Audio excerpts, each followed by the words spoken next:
पातंजल योग दर्शन में आज हम लोग द्वितीय पाद में हैं, साधन पाद में। साधन पाद की शुरुआत होती है क्रिया योग से। तो आपको ये पता होना चाहिए कि समाधि पाद को हम लोगों ने जो कंप्लीट करा था उसमें सबीज और निर्बीज समाधि पर हम लोगों ने कंप्लीट करा था। और द्वितीय पाद यानी साधन पाद जो है उसकी शुरुआत होती है क्रिया योग से।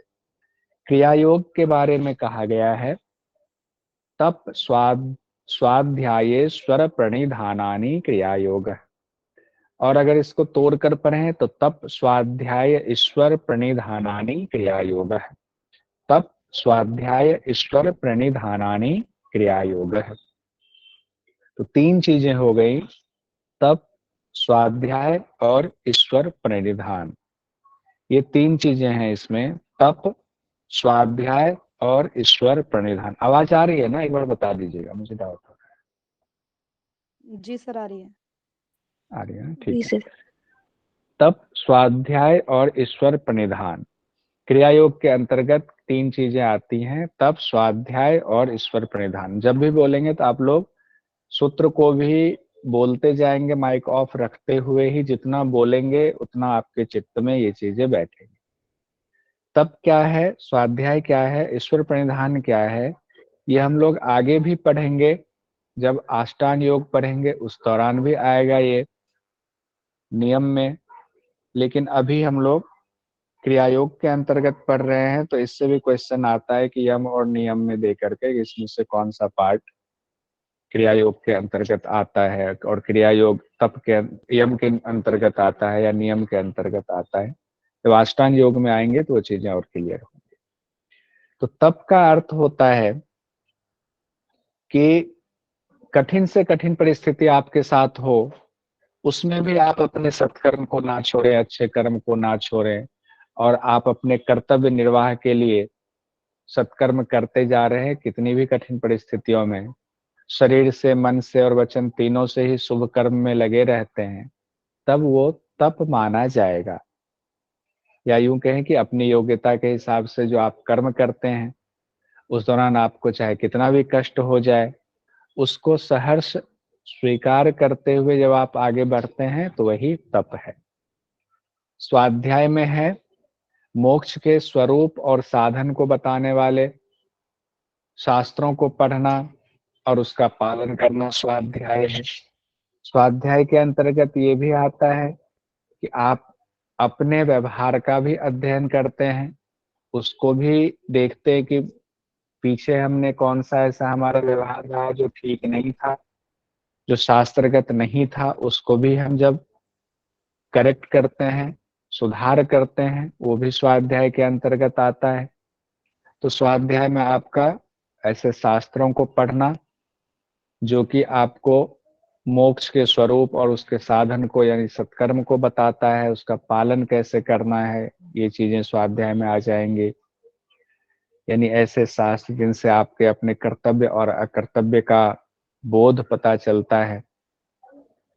ईश्वर प्रणिधान यानी कि सब कुछ ईश्वर का मान करके कि सब कुछ ईश्वर का ही है, मैं भी ईश्वर का ही हूँ, इसीलिए मेरे सब कार्य ईश्वर के लिए ही हैं, ईश्वर को ही हमारे सारे कार्य समर्पित हैं। यानी कि सब कार्य को ईश्वर को समर्पित कर देना।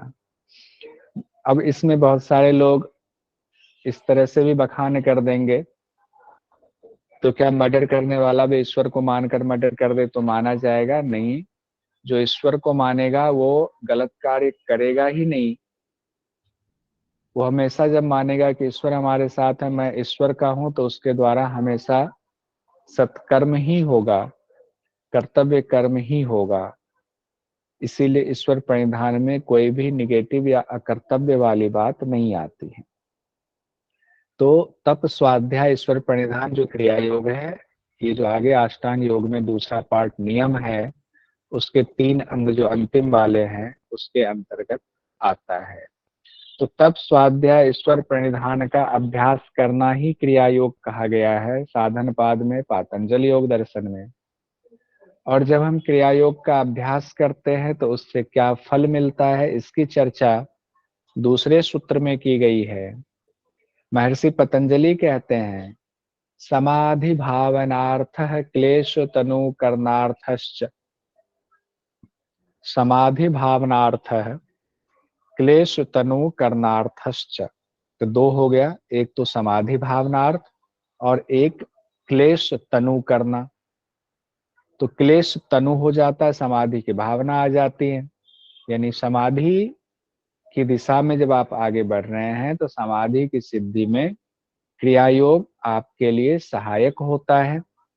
और जो क्लेश हैं, हर व्यक्ति के अंदर क्लेश है, वो क्लेश में उलझा हुआ है, तो क्लेश कमजोर हो जाता है, क्षीण हो जाता है। तनु मतलब क्या होता है? पतला हो जाना, क्लेश पतला हो जाता है। तो एग्जाम में ऐसे भी आ सकता है। क्रिया योग के फल क्या क्या बताए गए हैं? तो समाधि भावनार्थ क्लेश तनु करनार्थ। या एग्जाम में क्वेश्चन ऐसे भी आ सकता है, समाधि भावनार्थ किससे संबंधित है? नीचे चार ऑप्शन दे दिया गया। क्रिया योग से, यम से, प्राणायाम से। तो समाधि भावनार्थ क्रिया योग से संबंधित है। क्लेश तनुकरणार्थ किसके लिए कहा गया है? ऐसे भी क्वेश्चन आ सकता है। क्योंकि देखिए मैं इसलिए कह रहा हूं कि एक सूत्र से कई क्वेश्चन कई अलग अलग तरीके से आ सकता है। जो 15 क्वेश्चन मैंने आपको अभी दिखाए, या एक बार फिर दिखा दूंगा, कि जो अभी पिछले एग्जाम में दिसंबर 2023 में आया हुआ है वो इसी तरीके से आया हुआ है। इसीलिए पातंजलि योग दर्शन का हर एक सूत्र एटलीस्ट आपके अंदर होना चाहिए कि एक शब्द आए तो पूरा सूत्र आपके दिमाग में स्मृति में आ जाना चाहिए। तो समाधि भावनार्थ यानी समाधि की सिद्धि में क्रिया योग सहायक है। और उसके बाद क्लेश तनु करनार्थश्च, क्लेशों को कमजोर करने के लिए क्रिया योग का अभ्यास जरूरी है, यानी इसका फल बताया गया है 2। अब सवाल ये आता है, समाधि तो हम लोगों ने पहले देख लिया, संप्रज्ञात संप्रज्ञात समाधि पाद में उसकी चर्चा अच्छे से हो गई। क्लेश क्या है इसकी चर्चा अभी नहीं हुई थी। तो महर्षि पतंजलि कहते हैं कि चलो क्लेश पहले बताता हूं कि क्लेश कौन कौन से हैं, फिर एक एक क्लेश के बारे में चर्चा होगी। तो महर्षि पतंजलि तीसरे सूत्र में कहते हैं, तीसरे ही सूत्र में बता रहे हैं, अविद्या अस्मिता राग द्वेष अभिनिवेशा क्लेशा। क्या? अविद्या अस्मिता राग द्वेष अभिनिवेशा क्लेशा। यानी कि अविद्या, अस्मिता है, राग है, द्वेष है और अभिनिवेश है, ये क्लेश बताए गए हैं। तो क्लेश कितने हो गए? पंच क्लेश हो गए। 5 क्लेश पातंजल योग दर्शन में बताया गया है। याद कर लीजिए, अविद्या अस्मिता राग द्वेष अभिनिवेश 4 से 5 बार बोलेंगे, अपने आप कुछ दिनों में याद हो जाएगा। अविद्या अस्मिता राग द्वेष अभिनिवेश, अविद्या अस्मिता राग द्वेष अभिनिवेश, अविद्या अस्मिता राग द्वेष अभिनिवेश। अब पहले अविद्या के बारे में महर्षि पतंजलि बता रहे हैं, एक एक करके सबके बारे में चर्चा होगी, लेकिन पहले अविद्या से शुरू हो रहा है। अविद्या क्षेत्र मुत्रेशाम प्रसुप्त तनु विच्छिन्नो उदाहरणाम। कहते हैं कि अविद्या 4 क्लेशों का कारण है। यानी कि अस्मिता राग द्वेष अभिनिवेश ये सब जो आया है, इसका कारण क्या है? अविद्या है। यानी सबकी जननी कौन है? जो सारे क्लेश उत्पन्न होते हैं किससे होते हैं? उसका क्षेत्र कौन है? तो अविद्या ही सभी क्लेशों की जननी है, उसका क्षेत्र यही, मतलब जमीन तैयार अविद्या की वजह से होता है। और ये अविद्या 4 अवस्था में रहती है। अविद्या कौन से 4 अवस्था में रहती है? तो कहते हैं प्रसुप्त तनु विच्छिन्नो उदाहरण। प्रसुप्त, तनु, विच्छिन्न और उदार, इन 4 अवस्था में अविद्या रहती है। कौन से? सुप्त, तनु, विच्छिन्न और उदार। देखिए इसको भी सीक्वेंस में याद कर लीजिए, अच्छा रहेगा। एग्जामिनर का कोई ठिकाना नहीं है, आप नेट जेआरएफ की तैयारी कर रहे हैं, असिस्टेंट प्रोफेसर या जूनियर रिसर्च फेलोशिप आपको मिलने वाला है, तो ये आपको सीक्वेंस में याद होना ही चाहिए। प्रसुप्त, तनु, विच्छिन्न और उदार।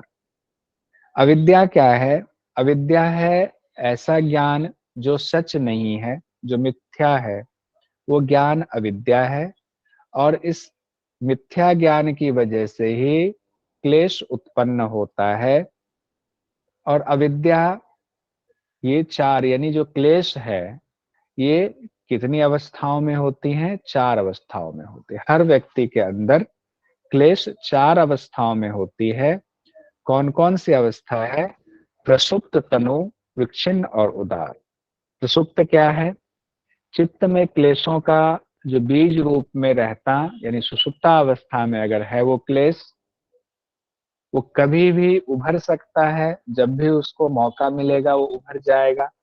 उसको प्रसुप्त कहते हैं, यानी सोया हुआ है। क्लेश आपके अंदर अभी सोया हुआ, अभी आपको दुख नहीं दे रहा है, लेकिन कभी भी मौका पाकर वो क्लेश आपको बेचैन कर सकता है, आपको परेशान कर सकता है। वो प्रसुप्त की श्रेणी में आएगा। दूसरा आपका है तनु। तनु मतलब थोड़ा पतला, सोया हुआ नहीं, तनु है थोड़ा पतला है। तो कहते हैं क्रियायोग के द्वारा जब क्लेश निर्बल हो जाते हैं, तब साधक का मन विषय भोगों की तरफ नहीं जाता है, लेकिन अभी जाने की गुंजाइश बनी रहती है, क्योंकि तनु हुआ है, पूरी तरह खत्म नहीं हुआ, सोया भी नहीं है वो। यानी थोड़ा जगा हुआ क्लेश, थोड़ा पतला क्लेश, जो अभी तक बहुत गहरा था वो पतला हो गया है। तो ये तनु वाला हाल है क्लेश जो आपके अंदर है उसका। विच्छिन्न है, कभी एक राग उत्पन्न होने पर दूसरे का रुक जाना, एक द्वेष उत्पन्न होने का दूसरे द्वेष का कमजोर पड़ जाना। यानी कि विच्छिन्न मतलब कि कभी एक क्लेश आ रहा है, दूसरा दब जा रहा है। कभी दूसरा क्लेश उत्पन्न हो रहा है तो पहला दब जा रहा है। पांच क्लेश है तो कोई उत्पन्न होगा एक तो दूसरा दब जाएगा। अभी किसी से पड़ोसी से झगड़ा हुआ है तो अभी वो वाला पूरा ताव पर है। दूसरा जो ऑफिस में झगड़ा हुआ वो अभी दबा हुआ है, जैसे इसका समाधान हो जाएगा दूसरा वाला लेकर आ जाएगा। तो इस तरीके से जितने क्लेश हैं वो बारंबार उठता और बैठता है। लगातार दबने दबने और उभरने का जो क्लेशों का क्रम है वो विच्छिन्न है। और उदार कौन सा हुआ? जब क्लेश तीव्र रूप से प्रवृत्त होता है, यानी क्लेश अपने चरम पर होता है, आपको बहुत परेशान करता है, तब उसको उदार कहते हैं। तब मनुष्य क्या करता है? अपने कर्तव्य अकर्तव्य को भी भूल जाता है, क्या सही है क्या गलत है ये ज्ञान भी उसको नहीं रहता है।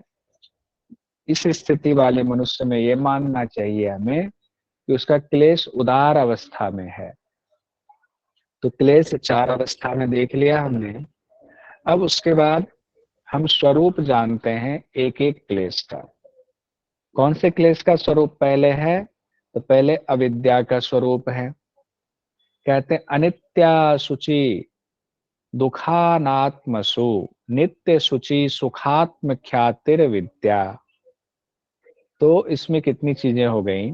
चार चीजें, और चार के फिर जो है उसमें बताया गया कैसे आप सही को गलत, गलत को सही समझ ले।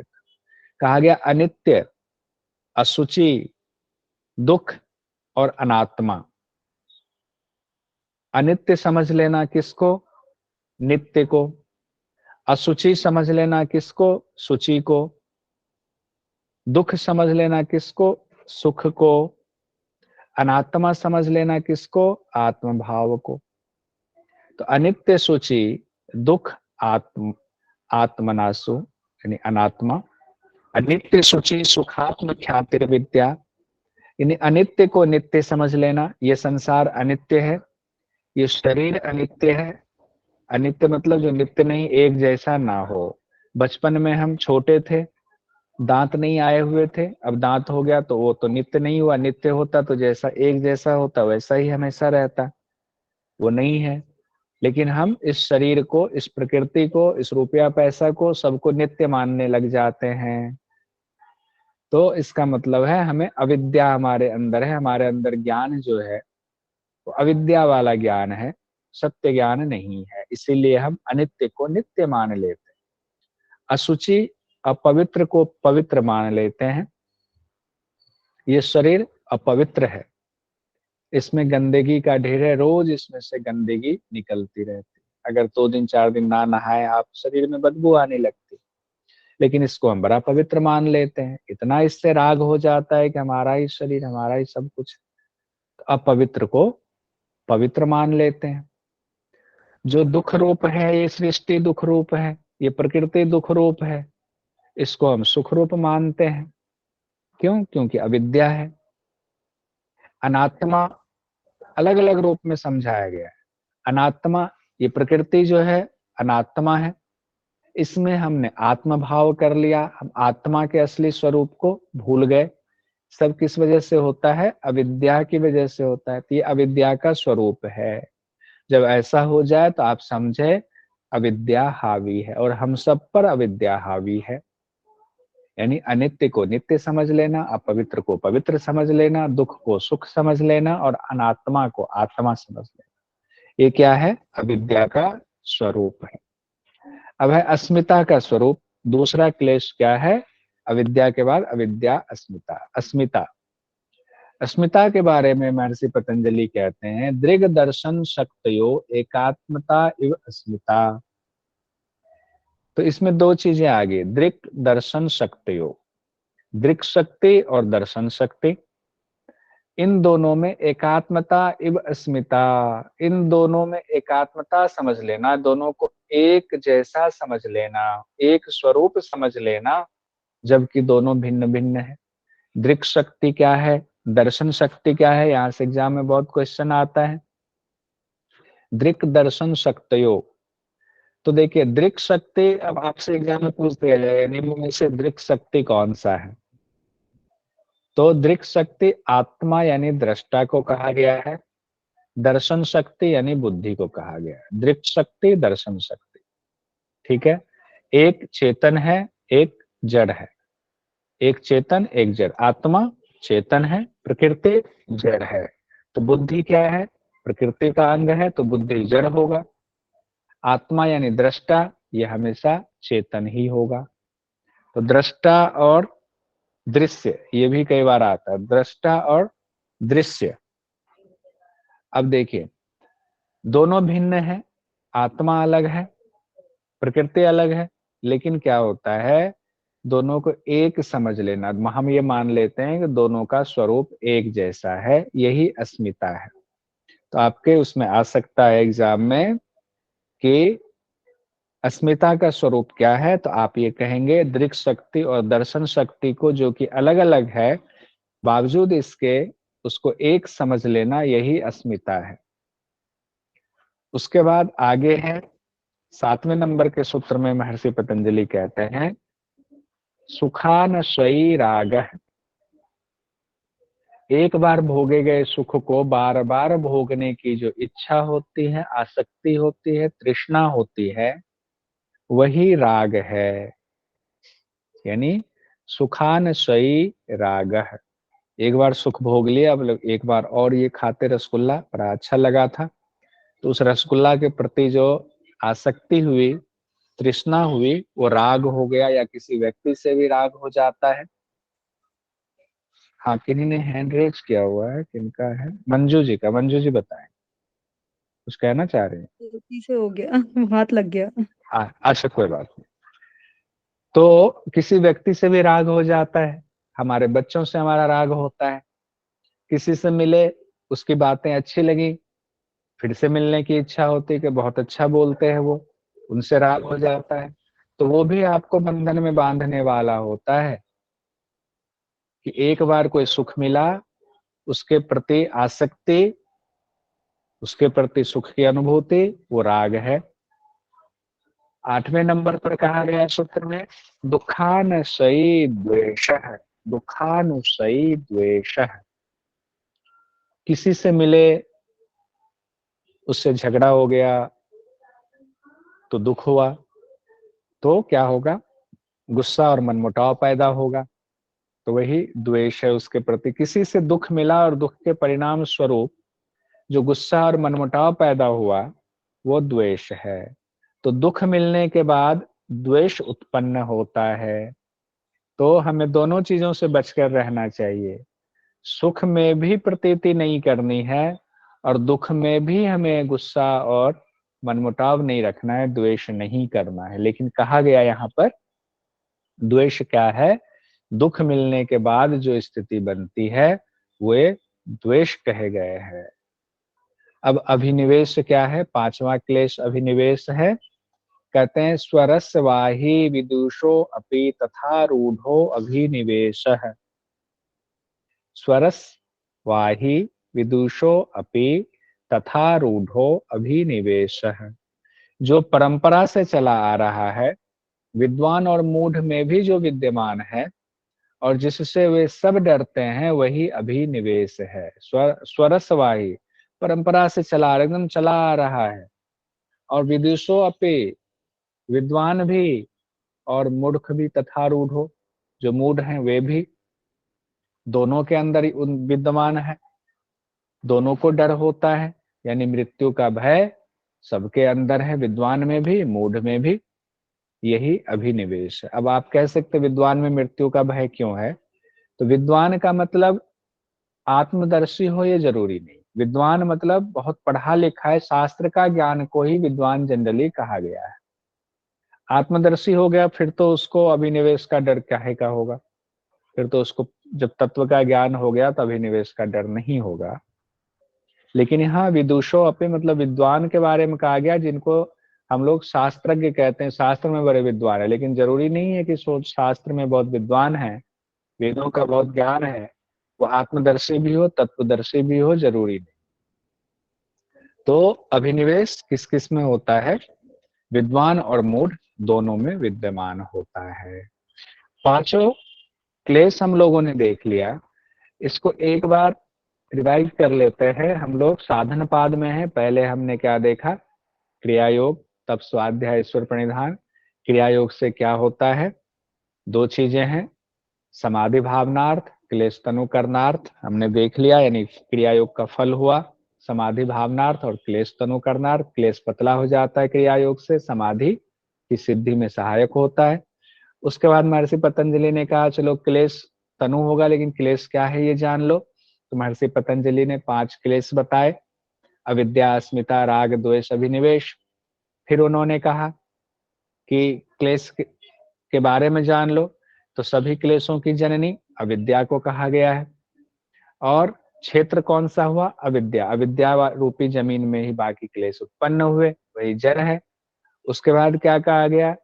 अविद्या जो है 4 अवस्था में होती है, प्रसुप्त, तनु, विच्छिन्न और उदार। हर किसी के अंदर 4 अवस्था में ये क्लेश होते हैं, प्रसुप्त, तनु, विच्छिन्न, उदार। और उसके बाद एक एक करके पांचों क्लेश का बताया गया है कि क्लेश क्या होता है। स्वरूप बताया गया विद्या का स्वरूप, अनित्य में नित्य, शुचि में शुचि, दुख में सुख, अनात्म में आत्म भाव। और अस्मिता में कहा गया दृक् शक्ति, दर्शन शक्ति को एक समझ लेना। सुख के प्रति लगाव, ये क्या हो गया? राग हो गया। दुख यानी द्वेष, जिससे दुख मिला उसके प्रति गुस्सा, मनमुटाव, द्वेष हो गया।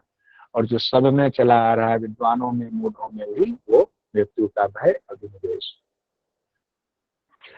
यानी कि उपर्युक्त जो पांचों क्लेश हमने पढ़ा, उस 5 क्लेश को कमजोर बना देने का उपाय क्या है? क्रिया योग। कुछ सवाल देख लेते हैं फिर आगे बढ़ते हैं। सवाल है, महर्षि पतंजलि के मुताबिक क्रिया योग है तप, अहिंसा, स्वाध्याय, ईश्वर प्रणिधान। अगर इसको कूट में देखें, बहुत बढ़िया रुचि जी ने दिया जवाब। तप, तप स्वाध्याय अहिंसा, ईश्वर स्वाध्याय। प्रणिधान। तो तप, स्वाध्याय, सब लोग मैसेज करते जाइए, मैं देखता जाता हूँ। किन्हीं का नाम बोलूंगा तो वो जो है फिर मुझे माइक खोल कर जवाब देंगे। तो कूट हो गया, पहला तप तो सही है, तीसरा स्वाध्याय, चौथा तो 1 3 4, 1 3 4, यानी कूट जो तीसरा वाला है 1 3 4 वो सही है। तप, स्वाध्याय, ये क्वेश्चन पूछा गया नेट जेआरएफ में पहले, क्रिया योग में सम्मिलित है, ये क्वेश्चन आया हुआ था। स्वाध्याय, तप, अविद्या, ईश्वर प्रणिधान, और इसका कूट नीचे दिया हुआ है। नेहा उमर जी बताएंगे। नेहा जी, ये इसका क्या आंसर होगा, बाकी लोग मैसेज करेंगे। दूसरा क्वेश्चन जो है 1 to 4 लोग कह रहे हैं, 1 2 4। नेहा स्वाध्याय उमर जी माइक। तप स्वाध्याय ईश्वर प्रणिधान। तो ऐसे नहीं बोलना है इसमें, क्यों? क्योंकि आप सीक्वेंस बता रहे हैं ना, यहाँ तो 1 2 3 4 होगा। ठीक है, तो two one three two two four one 1 2 4 ऐसे होगा। ठीक है, ठीक क्योंकि है। एमसीक्यू है उसमें जाना। ठीक है, बहुत बढ़िया। वैसे ये याद है तो अच्छी बात है। अगला सवाल हमारा है, योग सूत्र के अनुसार ईश्वर प्रणिधान को किसके अंतर्गत सम्मिलित किया गया है? महाव्रत, क्रिया योग, यम, नियम। बताइए किस किस में है। अब ये माइक यम खोलकर नियम। नैन्सी नैन्सी जी बताएंगे माइक खोल करके, बाकी लोग मैसेज में डालेंगे। नैन्सी जी, नैन्सी जी माइक खोलिए, बताइए कि योग सूत्र के अनुसार ईश्वर प्रणिधान को किसके अंतर्गत सम्मिलित किया गया है। नीचे है आपके सामने। क्रिया योग यम नियम। यम में भी, नियम में भी नहीं। चलिए, अभी यम नियम नहीं पढ़ा है हमने, इसलिए हो सकता है आपसे गलती हुई। क्रिया योग तो है ही है ईश्वर प्रणिधान, तप स्वाध्याय ईश्वर प्रणिधान और क्रिया योग के नियम में है अंतर्गत तो तो है। और हमने ऊपर बोला था कि नियम 5 हैं, अभी हम लोग बाद में पढ़ेंगे उसमें। नियम जो अंतिम 3 है, हाँ अब सही हो। तो क्रिया योग और नियम हो गया, तो दूसरा और चौथा। अब इनमें से क्रिया योग का फल कौन सा बताया गया है, बताइए। समाधि सिद्धि, ऋतंबरा, प्रज्ञा, विवेक ज्ञान, क्लेश को छीन करना। ये जवाब देंगी दीपाली जी, सर बताइए। समाधि सिद्धि पहला और फोर्थ, हाँ, क्लेशों को ठीक, क्षीण करना। बहुत सुंदर, बहुत सुंदर। और सब लोग मैसेज में भी सही जवाब दे रहे हैं। इसी को देखिए, एक बार नेट जीआरएफ में पूछा गया क्वेश्चन, पतंजलि के अनुसार क्रिया योग के अभ्यास के उद्देश्य हैं। क्रिया योग के अभ्यास का उद्देश्य या फल वही हुआ। विवेक ख्याति, समाधि भाव, कैवल्य प्राप्ति, क्लेश तनुकरण। तो कौन सा आंसर हो क्लेश जाएगा इसमें? दो तनुकरण। आंसर। तो समाधि भाव भी होगा, क्लेश तनु भी होगा, दोनों होगा। कूट हमने लिखा नहीं है, उसको मोटा मोटा लिख दिया। तो दूसरा और चौथा होगा। इसी को एक बार और क्वेश्चन पूछा गया, क्रिया योग के लाभ हैं कैवल्य, क्लेशों की निवृत्ति, समाधि अवस्था की प्राप्ति, कर्म में कुशलता। तो क्या हो जाएगा? एक तो क्लेशों की निवृत्ति और दूसरा समाधि अवस्था की प्राप्ति। दूसरा और तीसरा दोनों हो जाएगा। अब सवाल यह है कि कितने क्लेश बताए गए महर्षि पतंजलि के अनुसार? 5, 5 सब लोग कह रहे हैं 5। बहुत बढ़िया। वैभवी जी माइक खोलकर पांचों क्लेश का नाम बता दीजिए। वैभवी जी,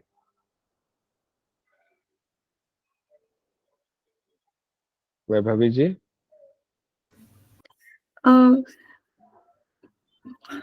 पांच पंचक्लेश सर याद नहीं। याद नहीं है, कोई बात नहीं। रश्मिता जी बताइए, अभी याद कर लीजिएगा सर माइक बंद रखते हुए बताइए। सर अविद्या, अस्मिता, राग, द्वेष, अभिनिवेश। बहुत सुंदर, सुन लिया ना वैभवी जी? ये सब टिप पे याद हाँ, होना है, बोलते बोलते याद हो जाएगा। बाकी लोग मैसेज में भी भेज रहे हैं, बहुत सुंदर। अविद्या, अस्मिता, राग, द्वेष, अभिनिवेश। ठीक है, ये 5 क्लेश। अब क्लेशों को क्रम से सजाएं, ये भी एग्जाम में क्वेश्चन आ जाता है कि क्लेश को क्रम से सजाना है।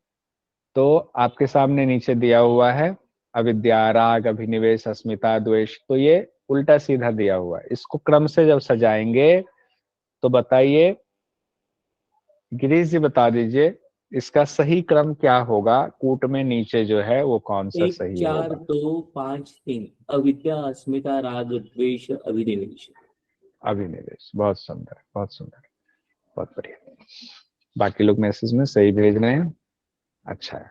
देखिए, एक क्वेश्चन आया हुआ है नेट जीआरएफ में, पंच क्लेश का किस पाद में वर्णन है? अब बताइए, कितना आसान क्वेश्चन है, लेकिन जब हमें ये पता होगा कौन सा पाद पढ़ रहे हैं, पहले पाद में यानी कि समाधि पाद में क्या क्या है, दूसरा साधन पाद है, साधन पाद में कहाँ से शुरुआत हुई, कहाँ खत्म हो रहा है, क्या क्या है। तो ये पंच क्लेश की चर्चा भी हम लोग साधन पाद पढ़ रहे हैं। साधन पाद में शुरुआत ही क्रिया योग से हुई और उसी दौरान क्लेश की चर्चा आई, तो ये साधन पाद में है। बिल्कुल सही सब लोग। तीसरे एक कौन, किन्होंने तीसरा करके कुछ लिखा है? साधन पाद है, द्वितीय पाद है। सभी क्लेशों की जननी है अस्मिता, अविद्या, राग, द्वेष। बताएंगे सोमपीठी जी, बताइए सभी क्लेशों का मूल कारण क्या है? अविद्या। अविद्या। तो दो क्वेश्चन है, इसको ऐसे पूछा जा सकता है। सभी क्लेशों की जननी कौन है? अविद्या। सभी क्लेशों का मूल कारण क्या है? अविद्या। अविद्या ही मूल कारण है, कहा गया ना, क्षेत्र मुत्रेशाम, तो क्षेत्र है वही, जमीन वही है। देखिए क्वेश्चन ये पूछा गया, क्लेश की निम्न अवस्थाओं को क्रम में व्यवस्थित करें। ये नेट जीआरएफ में क्वेश्चन पूछा गया था। क्या क्वेश्चन है? क्लेश की निम्न अवस्थाओं को क्रम से सजाएं। तो माइक खोल करके, हाँ, अविद्या, अस्मिता, राग, द्वेष, अभिनिवेश ऐसे क्रम में होंगे। तनु विच्छिन्न उदाहरण। क्वेश्चन पढ़िए पूरा पहले फिर बोलिए तो अच्छा रहेगा। प्रसुप्त मंजूपाल जी, मंजूपाल जी माइक खोलिए और बताइए। क्वेश्चन तो आपने पूरा पढ़ा नहीं तो गलत हो गया। क्लेश की जी निम्न सर। अवस्था, पांचों क्लेश 4 अवस्था में होती है। बताइए अवस्था का क्रम से बताइए। सर प्रसुप्त, तनु, विच्छिन्न, उदार। बहुत बढ़िया। प्रसुप्त, तनु, विच्छिन्न, उदार। तो 3 1 4 2, 3 1 4 2 ये सही आंसर हो जाएगा। अनात्मा में आत्मभाव की अनुभूति क्या होती है? अनात्मा में आत्मभाव की अनुभूति अविद्या को कहा गया। अविद्या में था ना 4 चीजें, तो 4 चीजें कोई बता सकते हैं क्या क्या था? एक साथ मैसेज में लिखिए। और यस सर। किनसे पूछो? रश्मिता जी आप सर बोलिए माइक पे। सर अनित्य को नित्य, ठीक है, दुख को सुख, तो सीक्वेंस में जाइए, सीक्वेंस में जाइए, सीक्वेंस में जाइए। सीक्वेंस में नहीं बोल सूची, पाऊंगा। सूची सूची वाला था ना? हाँ, सूची। अनित्य, नित्य, सूचि, असुचि, दुख, सुख, हाँ, अनात्म, अनात्म को आत्मा। अरे वाह, बहुत बढ़िया, बहुत बढ़िया। पहले अनित्य में नित्य की अनुभूति कर लिया, फिर उसके बाद क्या किया? असूचि में जो सूचि में सूचि, अपवित्र है उसमें असूचि वाला आ गया। तीसरा वाला दुख दुख, में सुख की अनुभूति कर लिया। चौथा क्या आ गया? अनात्मा में आत्म भाव आत्मा। की अनुभूति कर लिया। तो ये बहुत जरूरी है। ये किस में कहा गया है? अविद्या में कहा गया है। विद्या। दुख को सुख समझ लेने की अनुभूति, ये भी अविद्या है। बहुत बढ़िया। सब लोगों ने मैसेज में किया। सोमपीठी जी, अनित्य को नित्य समझ लेना, शुचि को अशुचि, सुख को दुख समझ लेना, अनात्मा में आत्मा का भाव समझ लेना। बहुत बढ़िया। सीक्वेंस में याद रखिए, क्योंकि अब देख रहे हैं एग्जाम में सीक्वेंस तक पूछा जा रहा है। देखिए नेट जीआरएफ में ये क्वेश्चन आया जो आपकी स्क्रीन पर है, निम्नलिखित में से कौन सा क्लेश बुद्धि के क्षेत्र से संबंधित है? राग, अविद्या, अस्मिता, द्वेष। ठीक है, बुद्धि के क्षेत्र से संबंधित है।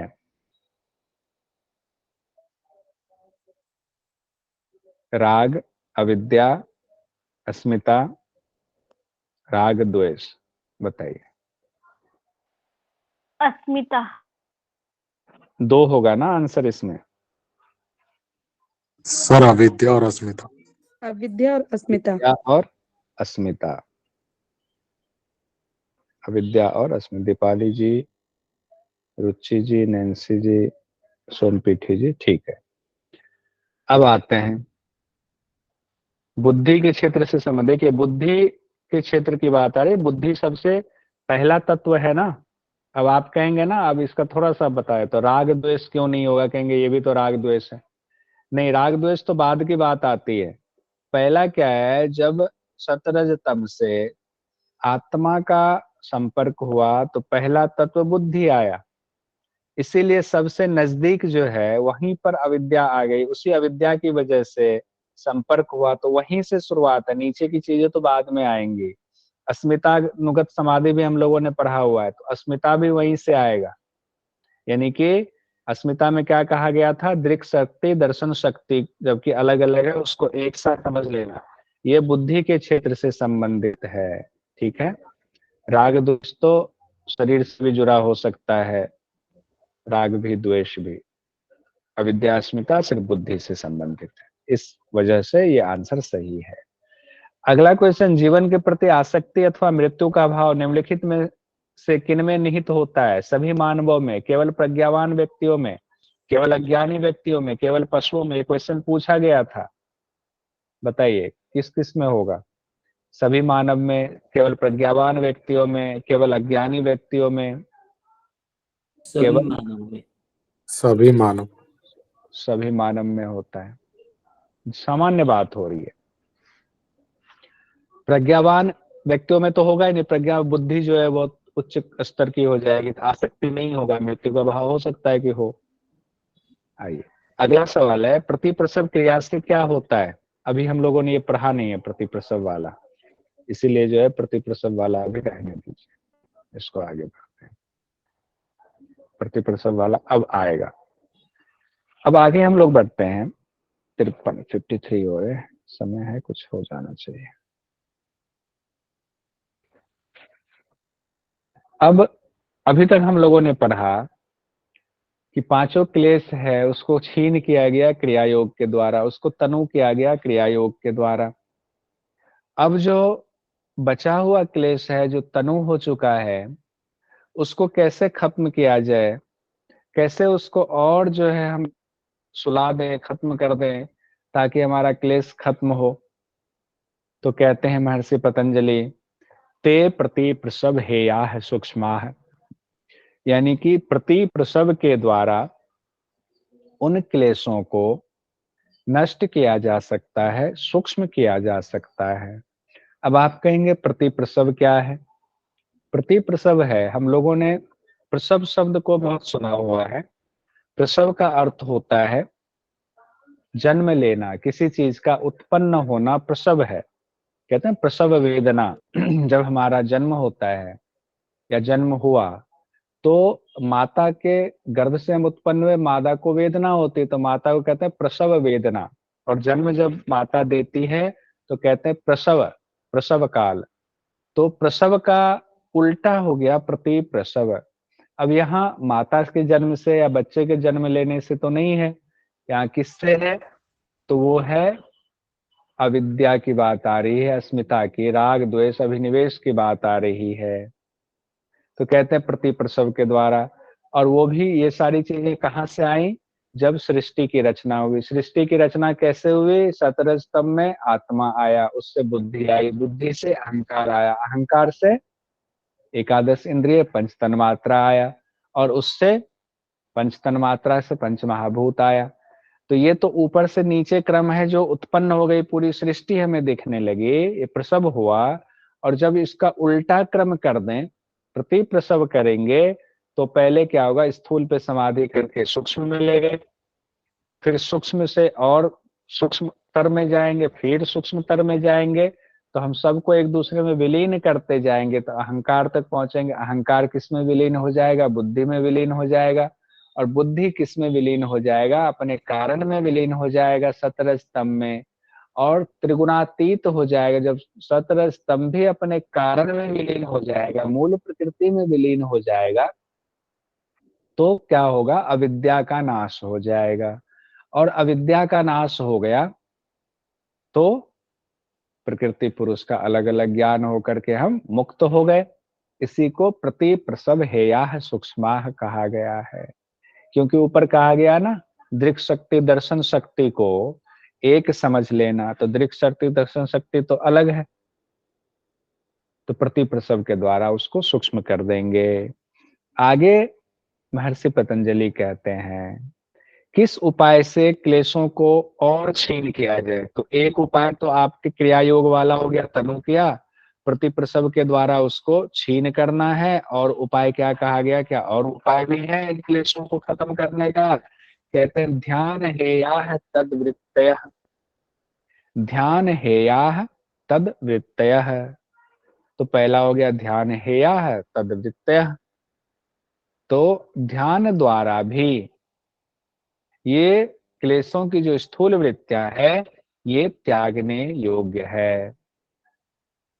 यानी कि क्लेशों की जितनी स्थूल वृत्तियां हैं जो दिख रही है, जिसमें हम फंसे हुए हैं, ये सभी क्लेशों की स्थूल वृत्तियां ध्यान के द्वारा खत्म करने योग्य है, उसको त्यागने योग्य है। तो ध्यान से भी आपके क्लेशों को छीन किया जाता है।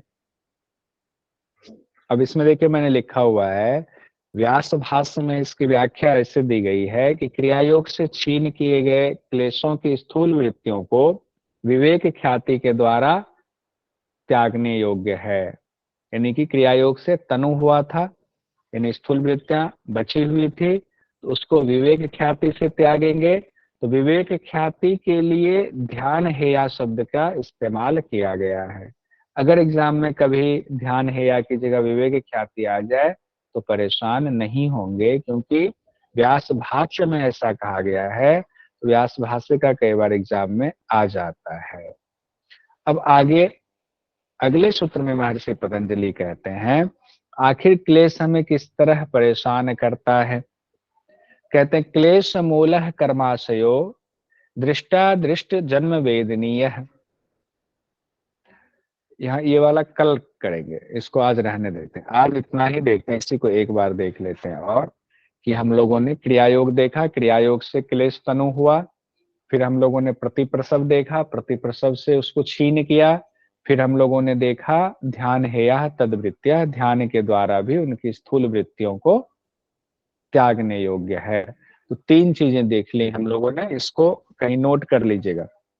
पहले तो क्रिया योग में तीन चीजें हो गई, फिर क्रिया योग से दो फल हो गए,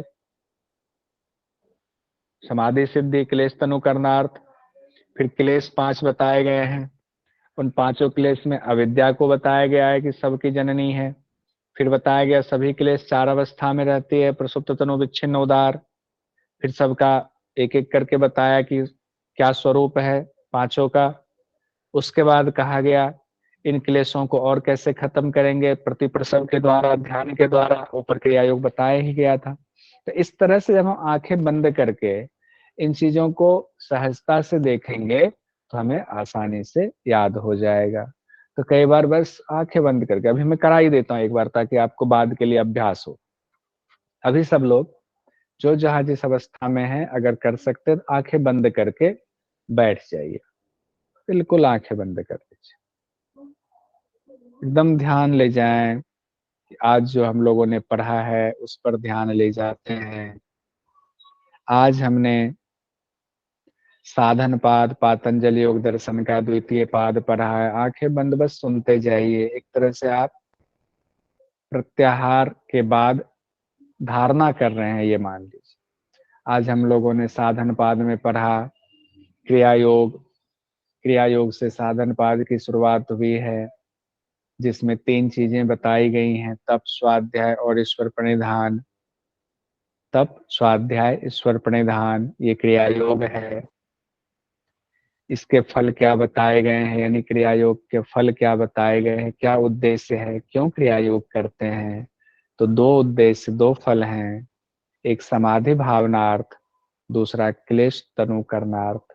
समाधि सिद्धि में सहायक और क्लेश को कमजोर करना, तनु करना।